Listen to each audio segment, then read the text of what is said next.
Hello dear student, तो आज electrochemistry का लेक्चर 5 हम लोग स्टार्ट कर रहे हैं। और लास्ट लेक्चर में हम लोगों ने स्टैंडर्ड हाइड्रोजन इलेक्ट्रोड के बारे में डिस्कशन किया था। ठीक है, तो आज का जो टॉपिक है that is determination of standard electrode potential of various electrode. Okay, तो जितने भी इलेक्ट्रोड होते हैं उनका हम स्टैंडर्ड इलेक्ट्रोड पोटेंशियल क्या करेंगे, वो हम लोग कैसे निकालते हैं उसको देखते हैं। तो सबसे पहला इंपॉर्टेंट बात कि it is not possible to calculate absolute values of standard electrode potential. Okay, तो समझ ही रहे हैं कि absolute value of electrode potential हम लोग नहीं निकाल सकते। क्यों नहीं निकाल सकते हैं, अब ये बात दिमाग में आएगी। उसके पीछे रीज़न क्या है? Because in the condition of equilibrium no net movement of charge occurs. ठीक है ना, इसके पीछे रीज़न क्या है? तो बस एक रीज़न छोटा सा याद रखिएगा कि इन दिस केस चूँकि क्या होता है, इक्विलिब्रियम अचीव हो गया होता है, और इक्विलिब्रियम में क्या होता है, कोई भी अब नेट चार्ज का मूवमेंट नहीं होता है। तो जब चार्ज का मूवमेंट नहीं हो रहा है तो हम लोग इस केस में किसी भी इलेक्ट्रोड का एब्सोल्यूट इलेक्ट्रोड पोटेंशियल नहीं निकाल सकते। तो इसका रीज़न हो गया। अब क्वेश्चन आता है भैया तो निकालते क्या हैं? तो निकालते हम लोग हमेशा क्या है, relative values of standard electrode potential. SEP मतलब standard electrode potential, relative value निकालते हैं, है ना, डिटरमाइन करते हैं। किसके रिस्पेक्ट में? तो with respect to reference electrode, कि कोई ना कोई एक रेफरेंस इलेक्ट्रोड होगा, उसके रिस्पेक्ट में हम क्या करते हैं, और जो सबस्टांस का भी इलेक्ट्रोड पोटेंशियल निकालना है उसको हम लोग क्या करते हैं, निकालते हैं। अब ये रेफरेंस इलेक्ट्रोड कौन होता है? तो रेफरेंस इलेक्ट्रोड कौन सा होता है बेटा? तो वही पढ़ा था लास्ट क्लास में, स्टैंडर्ड हाइड्रोजन इलेक्ट्रोड या simple SHE assumed by the IUPAC। तो IUPAC that is the international union for pure and applied chemistry जो ऑर्गेनाइजेशन है, उन्होंने ये जो रेफरेंस इलेक्ट्रोड है वो किसको ले लिया बेटा? तो स्टैंडर्ड हाइड्रोजन इलेक्ट्रोड को ले लिया। ठीक है, तो यहाँ तक क्या बातें समझ में आई?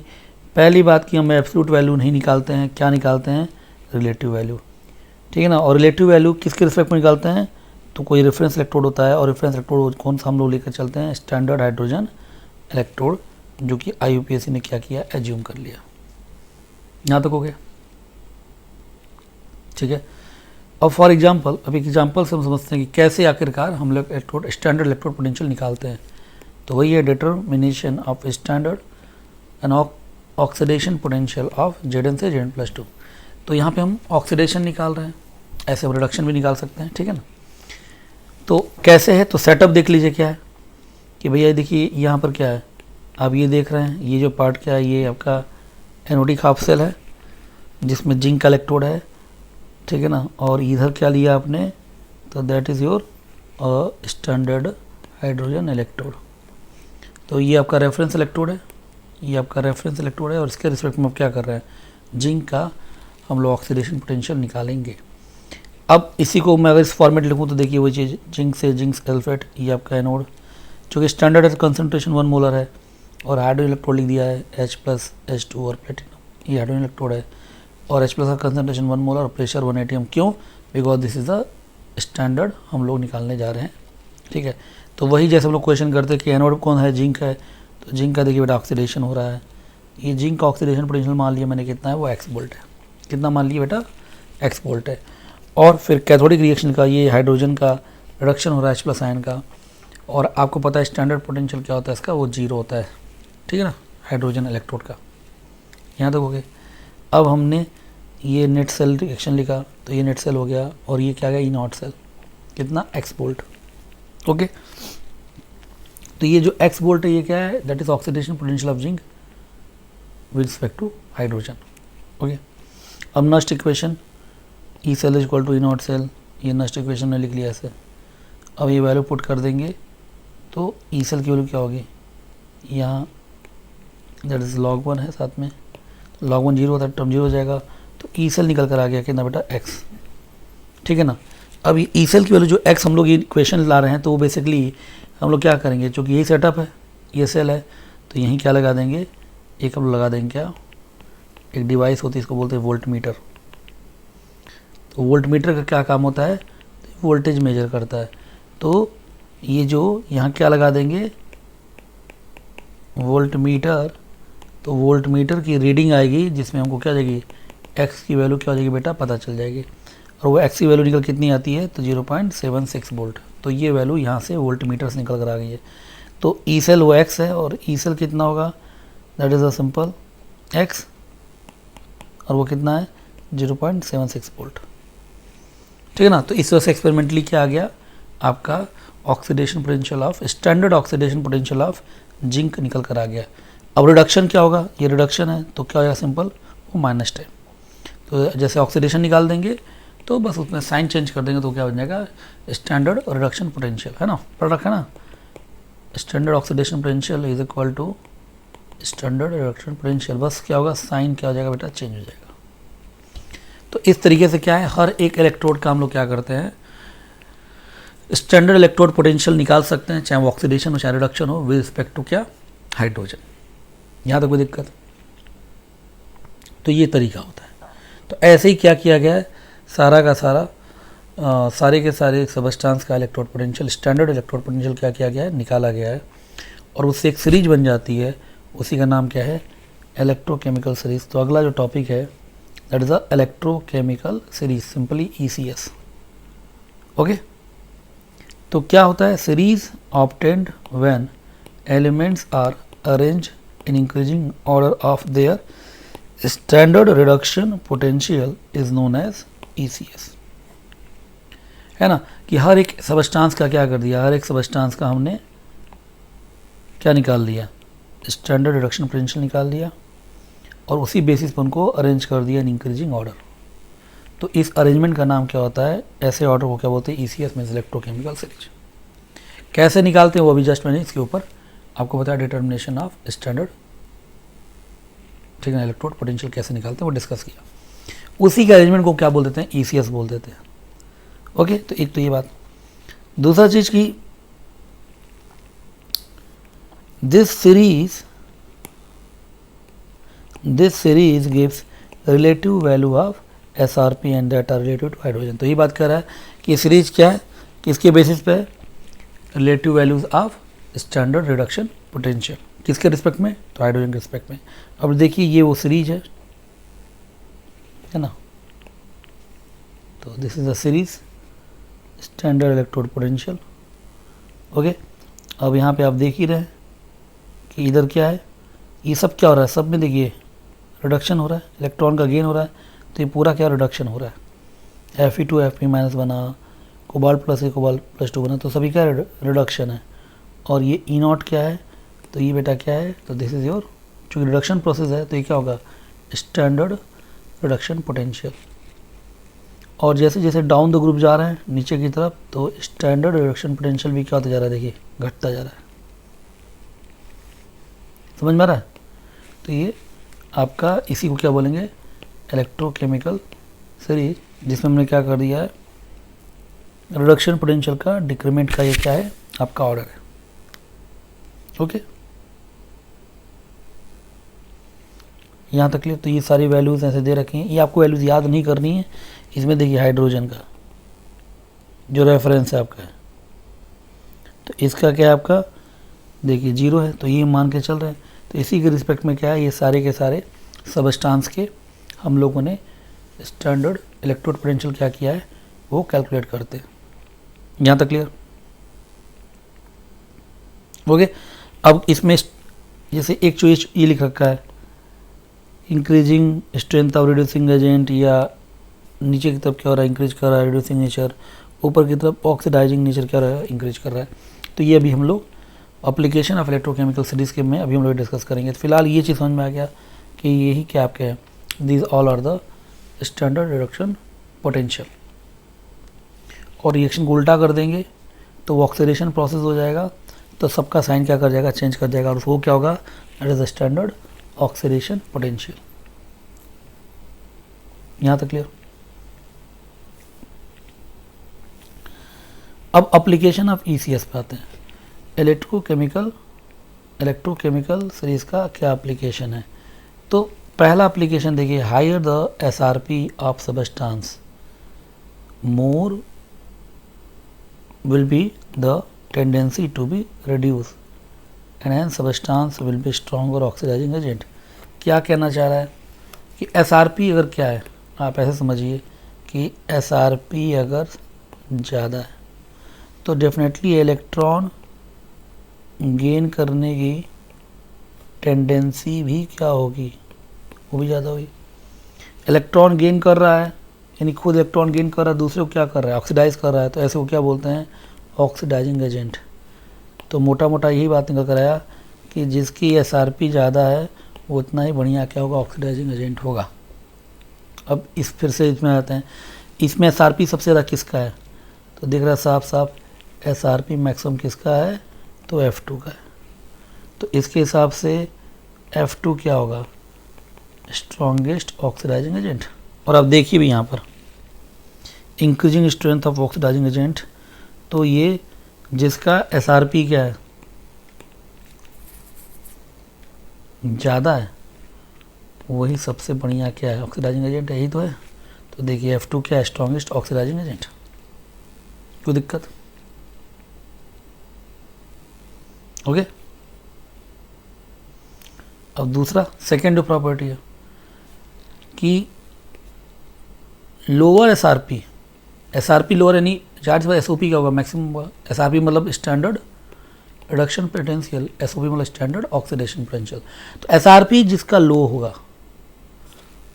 सो higher will be tendency for oxidation and hence substance will be stronger reducing agent. यानी मतलब क्या है कि जिसका एसआरपी कम से कम होगा तो इलेक्ट्रॉन को उसकी गेन करने की टेंडेंसी क्या होगी,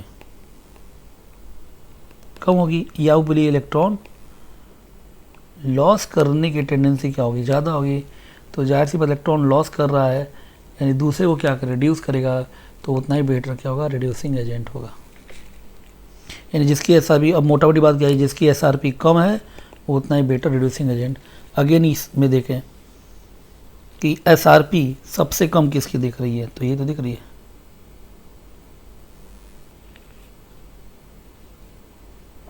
तो एसआरपी मिनिमम किसकी है, ठीक है ना। तो यहाँ पर एसआरपी मिनिमम है यानी एसओपी क्या है, मैक्सिमम है। तो लिथियम सबसे बेटर क्या होगा, रिड्यूसिंग एजेंट। देखिए strength of reducing agent down the group क्या हो रहा है, डिक्रीज कर रहा है। तो सबसे स्ट्रॉन्गेस्ट रिड्यूसिंग एजेंट कौन होगा, लिथियम। और सबसे स्ट्रॉन्गेस्ट ऑक्सीडाइजिंग एजेंट कौन होगा, F2। तो इस ग्राफ से समझ में आ गया बात है। तो स्ट्रॉन्गेस्ट ऑक्सीडाइजिंग एजेंट या ऑक्सीडाइजिंग एजेंट इंक्रीजिंग और डिक्रीजिंग ऑर्डर, रिड्यूसिंग एजेंट का इंक्रीजिंग और डिक्रीजिंग ऑर्डर हम क्या कर सकते हैं, बता सकते हैं, ठीक है। तो ECS से देखिए हम ये दोनों बातें बता सकते हैं। और नीचे चलते हैं, तीसरा जो है, तो यहीं पर देखिए वही जो मैंने ऊपर लिखा था, F2 क्या स्ट्रॉन्गेस्ट ऑक्सीडाइजिंग एजेंट, लिथियम का स्ट्रॉन्गेस्ट रिड्यूसिंग एजेंट, F2 का SRP मैक्सिमम है, लिथियम का SOP मैक्सिमम है। कोई दिक्कत। अब एक क्वेश्चन है, इसी के ऊपर क्या आइडेंटिफाई करना है, कौन बेटर ऑक्सीडाइजिंग एजेंट है। तो कौन बेटर ऑक्सीडाइजिंग एजेंट होगा, अभी डिस्कस किया, कौन बेटर ऑक्सीडाइजिंग एजेंट होगा, जिसका SRP क्या होगा, मैक्सिमम होगा, है ना। SRP जितना ज़्यादा होगा उतना बेटर क्या होगा, ऑक्सीडाइजिंग एजेंट होगा।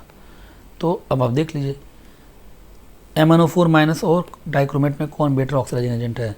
तो MnO4 भी रिड्यूस हो रहा है, डाइक्रोमेट रिड्यूस हो रहा है, तो ये क्या दे रखा है, ये दोनों की क्या SRP है, इसका SRP ज़्यादा है, तो MnO4 माइनस का SRP ज़्यादा है।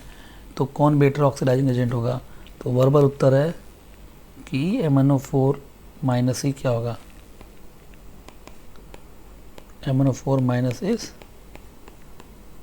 बेटर ऑक्सीडाइजिंग एजेंट देन कौन सा, डाइक्रोमेट। क्यों, तो पता ही है, क्योंकि MnO4 का SRP क्या है, डाइक्रोमेट का SRP से ज़्यादा है, और जिसका SRP ज़्यादा होगा वो उतना ही बढ़िया क्या होगा, ऑक्सीडाइजिंग एजेंट होगा। चलिए बेटा, तो ऐसे छोटे छोटे क्वेश्चन आपके बन सकते हैं। या कौन बेटर रिड्यूसिंग एजेंट होगा तो भी बता सकते थे,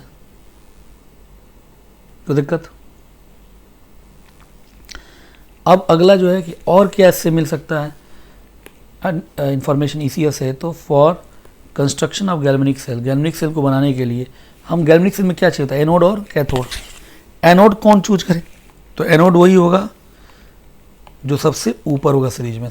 ऊपर होगा मतलब कि एनोड कौन होगा, जिसका ऑक्सीडेशन पोटेंशियल क्या होगा, मैक्सिमम होगा। और कैथोड क्या होगा, तो कोई भी सब्सटेंस हो सकता है जो लोअर हो विद रिस्पेक्ट टू एनोड, या यू बोलिए कि जिसका ऑक्सीडेशन पोटेंशियल क्या हो, कम हो with respect to anode. Okay, तो इसी से क्या पता चलेगा कि जो ई सेल है should be what, greater than 0 value आएगी, और तभी ये क्या होगा, गैल्वेनिक सेल आपका काम करेगा, रिएक्शन क्या होगा, स्पॉन्टेनियस होगा। तो क्या हो रहा, कभी भी गैल्वेनिक सेल अगर हमको बनाना है तो एनोड और कैथोड ये चाहिए। तो क्या होना चाहिए, एनोड का ऑक्सीडेशन पोटेंशियल ज़्यादा होना चाहिए और कैथोड का ऑक्सीडेशन पोटेंशियल एनोड के रिस्पेक्ट में कम होना चाहिए, तभी वो गैल्वेनिक सेल की तरह क्या करेगा, काम करेगा। तो ये तीसरा चीज़। ओके, गैल्वेनिक सेल की कंस्ट्रक्शन का भी हम लोग क्या कर सकते हैं, हेल्प ले सकते हैं। चौथा क्या है, elements present above in the series can displace element present below in the series from the salt solution। Simple सा मतलब क्या है, जैसे फॉर एग्जांपल कि Zn plus copper sulphate aqueous, तो ये जिंक है और ये कॉपर सल्फेट क्या है, कॉपर का सोल्यूशन है, तो ये बन जाता है ZnSO4 प्लस क्या, कॉपर। तो रिएक्टिविटी में जिंक का क्या है, जिंक की जो रिएक्टिविटी है वो कॉपर से क्या होती है, ज़्यादा होती है। तो जिंक क्या कर सकता है, कॉपर आयन को डिस्प्लेस कर सकता है। वही उल्टा कर दीजिए, कॉपर को अगर जिंक सल्फेट के सोल्यूशन में डालेंगे तो कोई रिएक्शन नहीं होगा, क्योंकि copper can not displace the zinc ion. ठीक है ना। तो ये क्लास 10th में भी ये पढ़ते हैं कि कौन सा मेटल किस मेटल के आयन को क्या कर सकता है, डिस्प्लेस कर सकता है। तो जिसकी रिएक्टिविटी ज़्यादा हो, यानी कि क्या बोलेंगे कि जिंक का आपको पता है ऑक्सीडेशन पोटेंशियल क्या होता है, ज़्यादा होता है इन कंपेरिजन टू कॉपर। तो जिस मेटल का ऑक्सीडेशन पोटेंशियल ज़्यादा है वो अपने से कम ऑक्सीडेशन पोटेंशियल वाले मेटल को उसके साल्ट सोल्यूशन से क्या कर सकती है, डिस्प्लेस कर सकती है। ओके, तो ये चौथा हो गया। पांचवा जो पार्ट है, on moving down in the series electropositive nature of metal decreases, hence their reactivity also decreases। यानी मेटल की रिएक्टिविटी भी हम लोग यहाँ पे डिसाइड कर सकते हैं। जैसे for example alkali metal and alkaline earth metal को कोल्ड वाटर में डालेंगे तब भी हाइड्रोजन गैस निकल जाएगा। अब होता है जनरली मेटल को हम पानी में डालते हैं तो हाइड्रोजन गैस क्या होती है, इवॉल्व होती है, लेकिन एल्कली अर्थ मेटल इतने ज़्यादा रिएक्टिव होते हैं कि कोल्ड वाटर से ही रिएक्ट कर जाते हैं, फॉर एग्जाम्पल दिस। लेकिन वही क्या करें, थोड़ा less reactive metal like iron, copper, निकल, जिंक, इनको कोल्ड वाटर नहीं हॉट वाटर चाहिए, तब जाके ये रिएक्ट करेंगे और क्या निकालेंगे, हाइड्रोजन निकालेंगे। तो ये थोड़ा लेस रिएक्टिव है। या इनसे भी less reactive copper, silver, mercury और गोल्ड, इनको स्टीम वाटर से भी रिएक्ट करेंगे तो भी इनमें कोई भी रिएक्शन नहीं होगा, है ना। आप ध्यान देखिए सीरीज में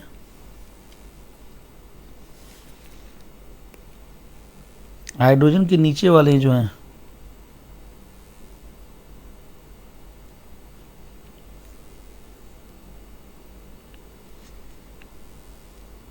ठीक है, तो कॉपर, अब इसमें तो बहुत सारा दे रखा है, तो रिएक्टिविटी सीरीज अगर याद आ रही हो तो बस इतना ध्यान रखिएगा कि लेस मोर रिएक्टिव मेटल जो होता है वो उतना आसानी से रिएक्ट करेगा, लेस रिएक्टिव उससे भी कम करेगा। और ये जो मेटल हैं ये तो क्या है, हाइड्रोजन से भी लेस रिएक्टिव होते हैं, तो ये कभी भी पानी के साथ ये करके आपका H2 नहीं निकाल सकते, तो नो रिएक्शन। और एक यहाँ पर एक और बात, एक और क्या समझ में आई कि जितना ही ऑक्सीडेशन पोटेंशियल ज़्यादा होगा उतने ही मेटल की रिएक्टिविटी क्या होगी, उतनी ही ज़्यादा होगी। तो कभी रिएक्टिविटी का ऑर्डर पूछे तो आपको बस क्या देखना है, जिस मेटल का ऑक्सीडेशन पोटेंशियल ज़्यादा है उसकी रिएक्टिविटी क्या होगी बेटा, उतनी ही ज़्यादा होगी। अब एक और चीज़ क्या बोल रहा है, metal present above hydrogen in electrochemical series will release hydrogen on the reaction with dilute acid and metal present below hydrogen will not release। तो ये फिर ऊपर वाला एग्जांपल हो गया पानी या डाइल्यूट एसिड के साथ कि मेटल देखिए क्या ये इसका ऑक्सीडेशन पोटेंशियल क्या होता है, ज़्यादा होता है, तो देखिए H2SO4 के साथ रिएक्ट करके हाइड्रोजन निकाल रहा है। लेकिन कॉपर जो है वो H2SO4 के साथ हाइड्रोजन गैस नहीं निकालती, नो रिएक्शन, क्योंकि कॉपर क्या है, कॉपर की रिएक्टिविटी जो होती है वो सीरीज में क्या होती है, हाइड्रोजन से भी नीचे होती है। ठीक है ना। तो क्लास 10th में से रिएक्टिविटी सीरीज अगर याद आ रही हो तो हाइड्रोजन के नीचे जितने भी क्या होते हैं जो मेटल होते हैं वो डाइल्यूट एसिड या पानी के साथ रिएक्ट नहीं करते हैं, और हाइड्रोजन से ज़्यादा रिएक्टिव जो मेटल होते हैं जस्ट एल्कलीन अर्थ मेटल, सारे एल्कलीन मेटल और सारे एल्कलीन अर्थ मेटल ये पानी या डाइल्यूट एसिड के साथ रिएक्ट करके हाइड्रोजन गैस क्या करते हैं बेटा, इवॉल्व करते हैं। तो इलेक्ट्रोकेमिकल सीरीज से हम इस तरह की इन्फॉर्मेशन मिलती है और छोटे छोटे क्वेश्चन यहाँ से बनते हैं, तो इसके आप गो थ्रू हो लीजिएगा। ओके।